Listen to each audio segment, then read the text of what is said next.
لا شك أن الإنسان إذا نزل به المرض وحل به السقم يحتاج ذلك الإنسان إلى أن يسمع من الكلمات ما تهدئ من ذلك المرض الذي ألم به، خاصة أن كثير من الناس اليوم يصيبهم شيء من الجزع والهلع وأيضا خشية الموت، وربما بعض الناس اليوم تضطرب نفسيته ويتغير حتى على أقرب الناس إليه.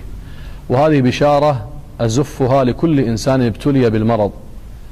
قال النبي صلى الله عليه وسلم، وهو الحديث صحيحه الشيخ الألباني رحمه الله تعالى: إن العبد لتكون له عند الله الدرجة، يعني في الجنة، لا يبلغها بعمله، فيبتليه الله عز وجل بالأسقام والأمراض حتى يبلغه الدرجة التي أرادها الله له.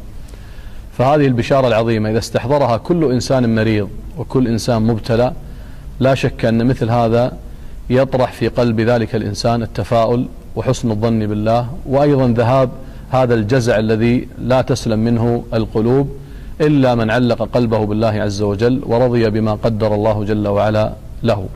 فهذه بشارة على كل إنسان مبتلى ومريض أن يستحضرها حتى ينال تلك المنافع العظيمة والثمار الجزيلة.